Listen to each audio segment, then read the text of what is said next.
Le 29 décembre 1972, le vol 401 de la compagnie Eastern Airlines décolle de New York pour rejoindre Miami. À bord, plus de 100 passagers et un équipage expérimenté.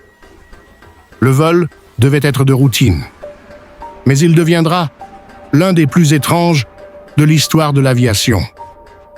À quelques kilomètres de l'aéroport de Miami, une simple ampoule du tableau de bord cesse de s'allumer. Le commandant Bob Loft et son copilote décident de maintenir l'avion en vol stationnaire pendant que l'équipage vérifie le problème.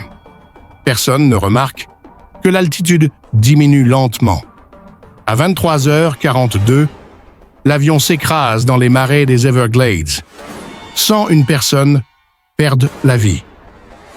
Les semaines suivantes, les enquêteurs récupèrent les débris. Certaines pièces encore intactes seront réutilisées dans d'autres avions de la flotte Eastern Airlines. Et c'est là que le mystère commence. Des membres d'équipage de différents vols affirment avoir vu un homme portant l'uniforme du commandant Loft. Des passagers disent avoir parlé avec un officier de vol avant qu'il ne disparaisse sous leurs yeux. Chaque témoignage décrit le même visage, celui du commandant du vol 401. La compagnie aérienne a officiellement nié ces histoires, mais discrètement.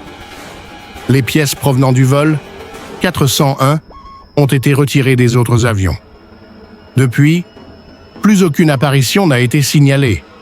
Était-ce une simple illusion née du traumatisme ou l'esprit d'un pilote qui refusait d'abandonner son poste?